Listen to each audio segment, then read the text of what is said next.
Bienvenue dans le Talk sur Média TV. Aujourd'hui, nous ouvrons le grand chapitre du 7e art africain. L'industrie du cinéma en Afrique connaît un éveil puissant porté par des talents de plus en plus visibles, mais aussi freinés par des obstacles structurels et économiques. Pour en parler, nous avons le plaisir de recevoir sur ce plateau deux passionnés du grand écran. Il s'agit de Monsieur Ray Reboul, acteur et réalisateur témoin direct de la scène cinématographique africaine. Bienvenue sur notre plateau. Merci Zénab, merci. Tout le beaucoup. plaisir de vous recevoir. Avec vous, Dr Kiriwa Adjé César, maître assistant en esthétique et économie du cinéma et de l'audiovisuel. Merci d'être là sur notre plateau. Merci, c'est un plaisir partagé. Alors, pour démarrer cette émission, nous allons faire un peu d'histoire.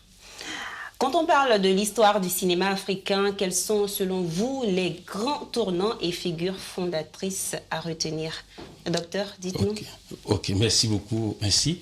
Je vais peut-être donner quatre dates très importantes. D'abord, la 1955, 1955 se tient en Indonésie, conférence de ce qu'on va appeler les non-alignés, Et un an plus tard, en 1956, à Paris, se tient le premier congrès des artistes noirs, à Paris.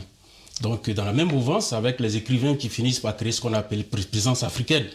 Pour les écrivains comme Léopold Sédar Senghor et son père de tous les temps, la Martinique, Aimé Césaire. Donc, on tient cette édition-là, cette maison d'édition qui est Présence africaine. Vu le succès de cette initiative, un groupe de cinéastes qui était à l'IDEC, qui est l'Institut des hautes études cinématographiques et l'une des premières écoles cinématographiques francophones, décide eux aussi de créer un groupe, ce qu'on va appeler le groupe africain du cinéma, porté par un certain Paulin Soumanou Vieira, et qui, en 1955, fait sortir la première production portée par des Noirs, qui est Afrique sur scène. Donc, après cette initiative, en 1966, ce groupe de cinéastes africains décide de créer deux festivals. Donc, il y aura ce qu'on va appeler les JCC, Journée cinématographique de Carthage, en Tunisie, pour l'Afrique du Nord.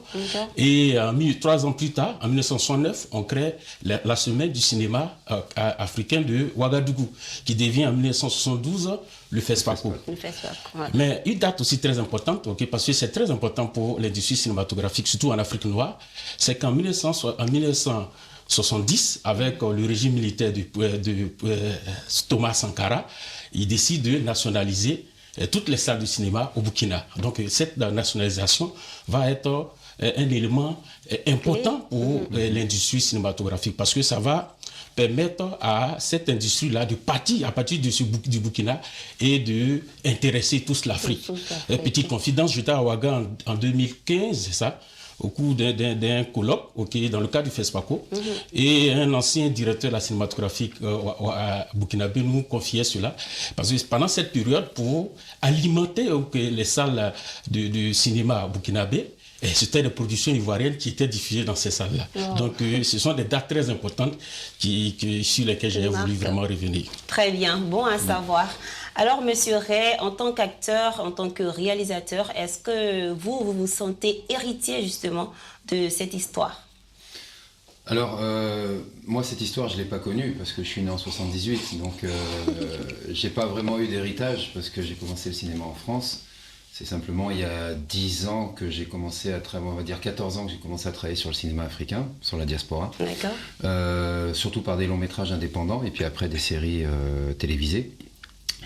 Moi, par contre, dans ma culture cinématographique et par rapport à la culture cinématographique africaine, par contre, il y a des noms, oui, que j'ai retenus, des films que j'ai regardés, parce que c'était important de savoir ce que la Côte d'Ivoire a fait, ce que notre pays a fait. C'était même avec mon père, je regardais. Le premier film que j'ai vu, moi, c'était Le Gentleman de Cocody, qui a été réalisé par... alors, j'ai oublié son nom, faute à moi, désolé. C'était aussi Balpoussière, que tout le monde a connu. C'était les films d'Henri Duparc, voilà. Je dirais plutôt plutôt en fait qu'on hérite plutôt de cette génération-là pour moi. Dans ma génération, on hérite de ça. Et puis, bon, bien sûr, de Sidiki Bakaba, les cours de Sidiki, de théâtre, voilà. Et puis, tous les groupes qui se sont formés au fur et à mesure, et ce qui fait que ça a relancé le cinéma ivoirien. Parce que c'est vrai qu'à l'époque, il y avait un cinéma qui existait. On avait peut-être plus de 40 salles en Côte d'Ivoire, mais qui étaient des salles de campagne indépendantes, et qui aujourd'hui sont devenues peut-être des églises ou autre chose. Et puis, bon, c'était vraiment le divertissement à l'époque qui coûtait pas cher. On était en salle. C'est clair que c'était pas les fauteuils. Aujourd'hui, des salles de cinéma, c'était des chaises, c'était tout ça, mais le cinéma était vivant, il existait. D'accord. Et honnêtement, c'est vrai qu'on avait de tous les films étrangers et autres. Donc on a eu une histoire, une culture cinématographique ivoirienne, africaine, oui, effectivement, c'est clair. Avec le Burkina, avec l'Afrique du Nord, qui aujourd'hui, bon, la Tunisie, le Maroc, tout ça ont des grands festivals, sont même des grands plateaux de télé aujourd'hui ou de cinéma sur des blockbusters. Donc oui, après, on a tout à hériter du continent, je dirais. D'accord. Voilà. L'évolution est donc visible. Tout à fait. Alors, quel regard vous avez justement sur l'évolution de ce cinéma africain au cours de ces 10 dernières années? Ok, j'ai la chance d'être dans le comité d'organisation du Salon international du contenu audiovisuel d'Abidjan, qui a sa 3e édition.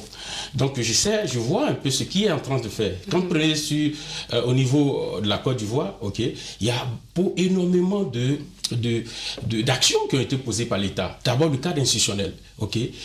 En Côte d'Ivoire, depuis 2014, il y a une nouvelle loi qui a été votée. Donc, il y a le décret qu'on peut signer, le décret 426 du 14 juillet 2014 sur l'industrie audiovisuelle qui définit qu'est-ce qu'un film ivoirien, quels sont... Donc, il y a des éléments basiques qu'on n'avait pas en termes de tests et autres qui ont été... Je pense il y a d'autres décrets qui sont en train d'être rédigés pour vraiment essayer de contrôler ce secteur-là. Et il faut qu'il y ait des normes pour que les acteurs puissent s'épanouir dans ce secteur.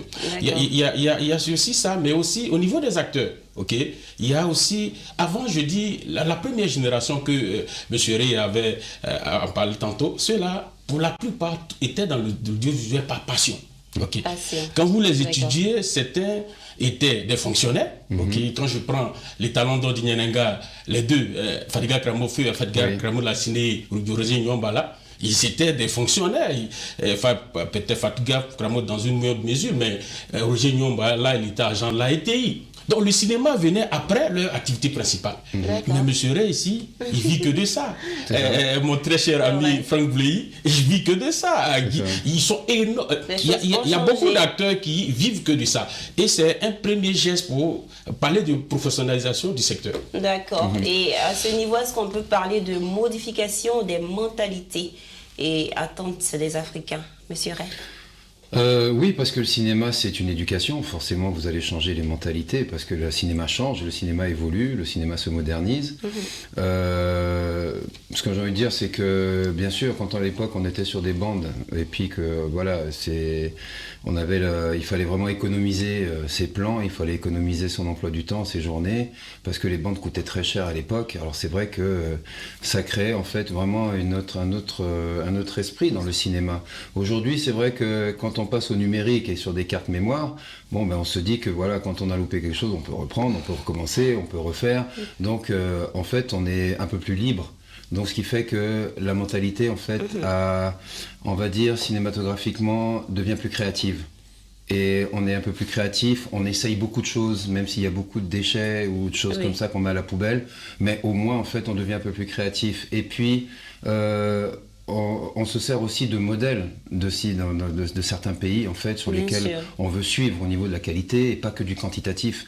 C'est vrai que, bon, quand on prend un pays comme le Nigeria, qui quantitativement est le premier producteur audiovisuel au monde, mais que qualitativement, on a 30% de production qui passe sur des plateformes reconnues et connues. Enfin, je veux dire, voilà, il faut savoir trouver son écosystème, il faut savoir trouver son système économique.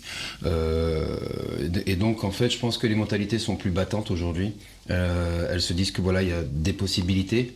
Le cinéma peut rapporter 7 fois plus que d'autres secteurs, comme l'automobile. Il peut rapporter 7 fois plus que des succursales automobiles, ce qui a été prouvé même au Nigeria et ailleurs. Il y a même des gens qui investissent plus dans le cinéma que dans le pétrole ou dans l'automobile.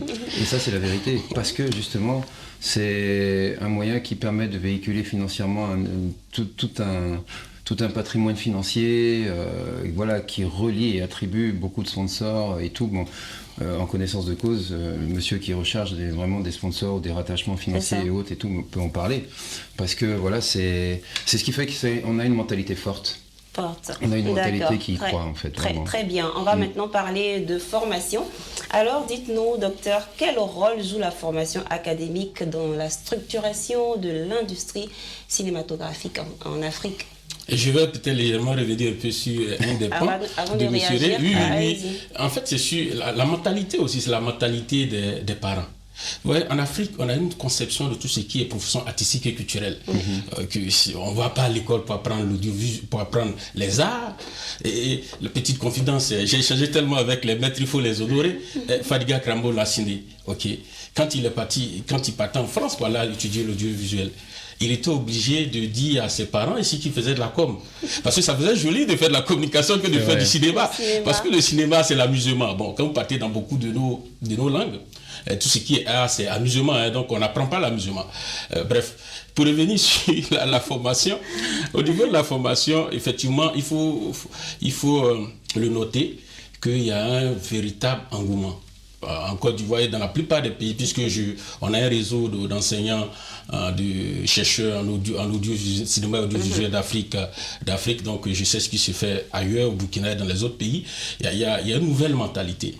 Il y a des parents qui ont compris que on peut être soit ingénieur, médecin ou tout ce que vous savez et avoir un enfant qui est dans le cinéma. Je pense que confidence, je peux peut-être me tromper. Le premier ministre ivoirien d'alors, Patrick Hachi, a reçu tout le quota du secteur, pense à la primature, pour changer sur l'écosystème et les propositions. Mais il a fait cette confidence qu'il a un enfant qui était dans le secteur. Au début, lui, il ne se comprenait pas.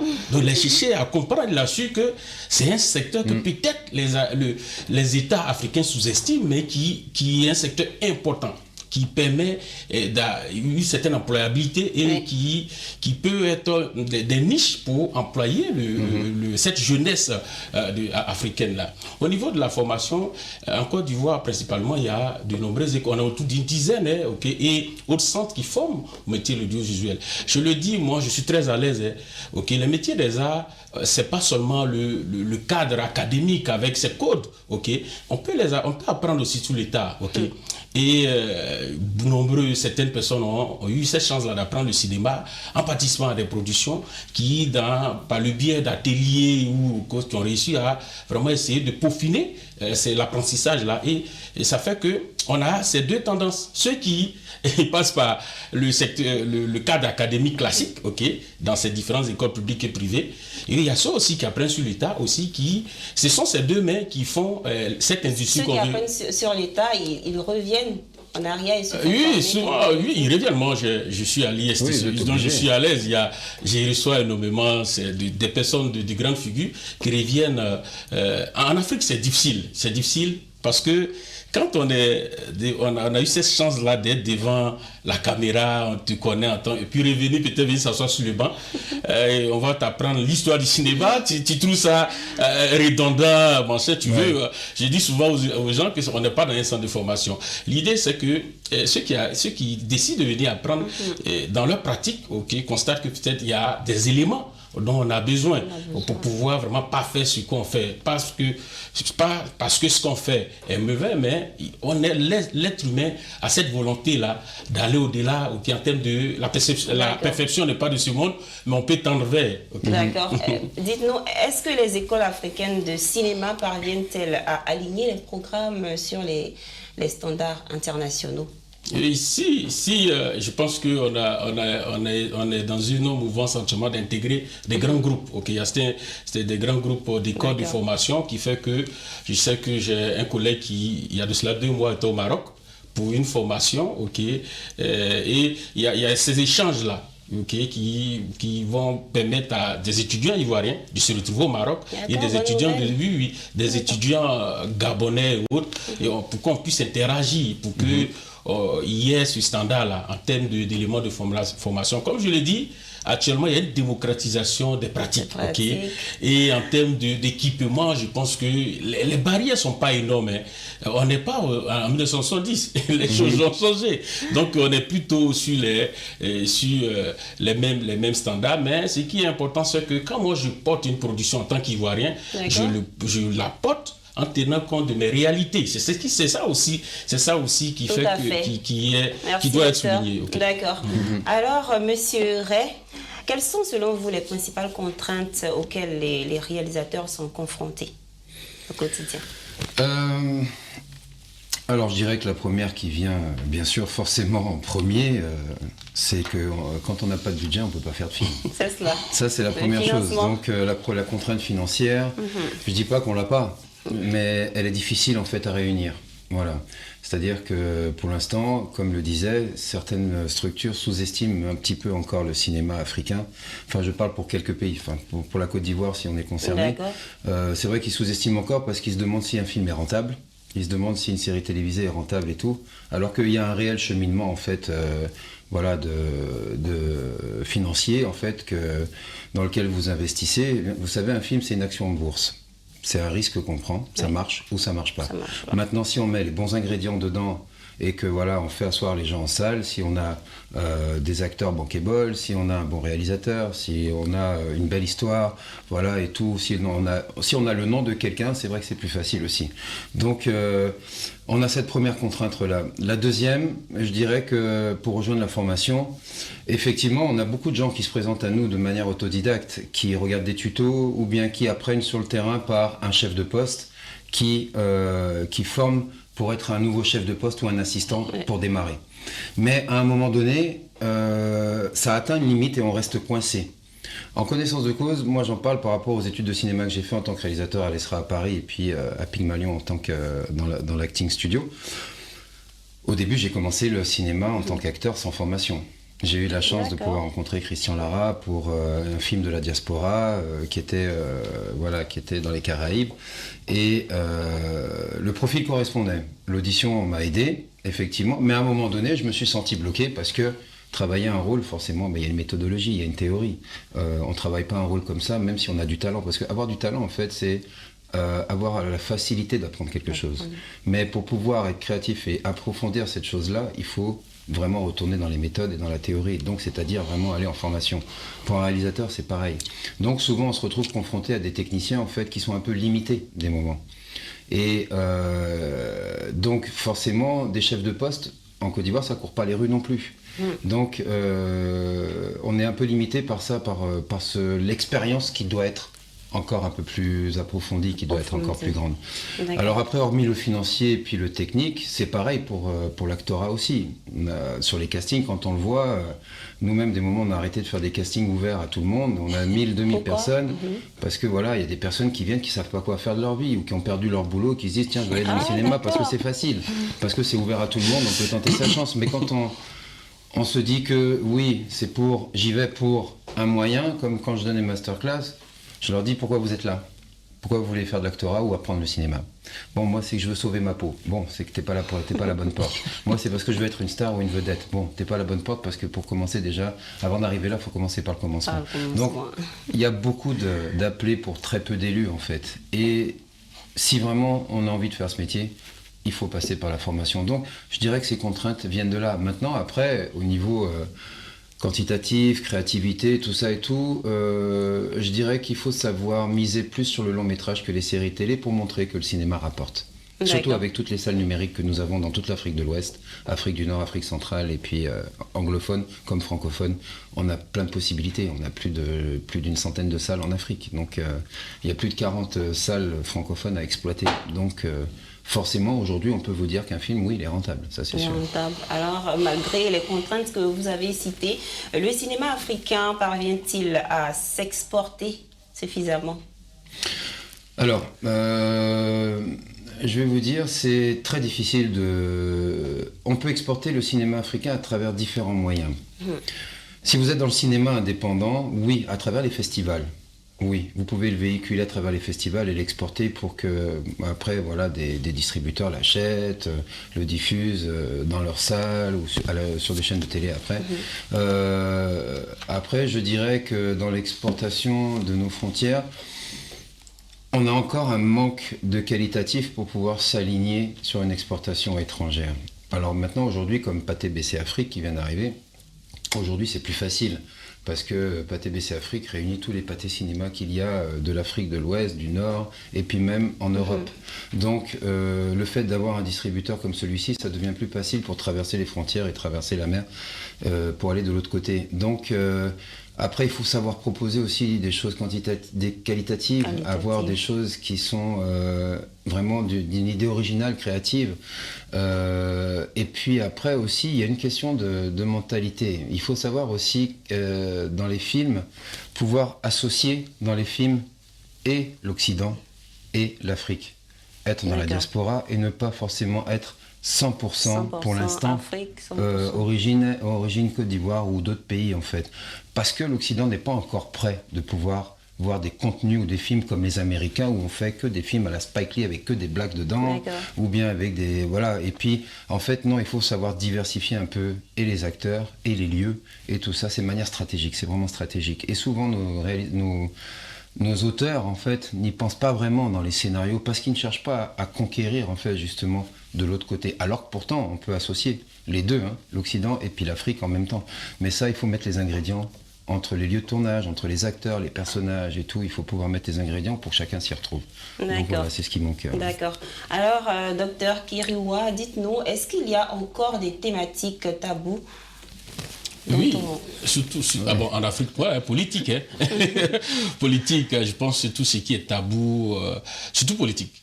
Il y a l'autocensure même des auteurs. Hein, dans certains pays, il y a certains pays qui osent. Hein, il y a des pays où on ose quand même faire des films politiques ou des films qui traitent des sujets politiques.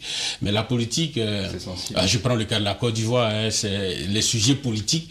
On est toujours souvent dans des thématiques qui relèvent des faits sociaux, mais la politique aussi c'est la société. Il faut porter ce regard critique là sur les choses politiques, ok. Et c'est surtout ça. Mais les tabous en termes d'éléments qu'on a connus peut-être un peu plus en arrière, sur les relations hommes-femmes et autres, je pense qu'on a dépassé ce cadre-là en Afrique, surtout en Côte d'Ivoire. On a plus ou moins dépassé ce cadre. Mais c'est surtout les sujets politiques que fuient nos auteurs. Mais il faudrait qu'on en parle. Oui, il faut en parler. C'est vraiment le rôle des acteurs. Le côté politique, en fait, c'est un sujet sensible. Il faut que ce soit bien amené. Il faut que le sujet traite de quelque chose où, justement, derrière le gouvernement soit d'accord, que les ministères soient d'accord. On peut faire des biopics. On en a plein de personnages chez nous, hein, en biopic, comme l'Afrique du Sud le fait avec Nelson Mandela, comme les États-Unis font avec Malcolm X, Martin Luther King, avec tout le monde. Bon, ils ont éduqué ces gens-là. D'accord. Et puis, ils ont éduqué quelque chose dans l'histoire aussi, pour que les gens apprennent quelque chose. Et surtout pour les générations qui n'ont pas connu et tout. Enfin, donc, c'est quelque chose qui est très éducatif. Quand on fait un biopic, après, il n'y a pas...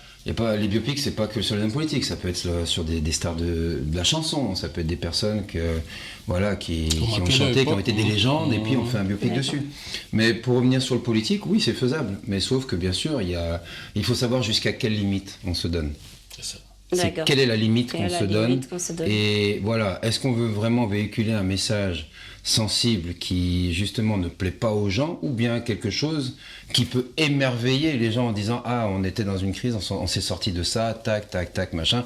Ça devient plutôt, faut que le côté politique soit une fierté par rapport à ce qu'on va filmer, par rapport à ce qu'on va créer en fait, plutôt que de se mettre les gens à dos et puis ne plus pouvoir rentrer chez soi.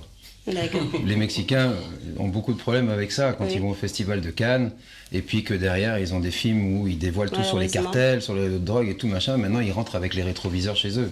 Alors messieurs, c'est déjà la fin de notre émission, malheureusement.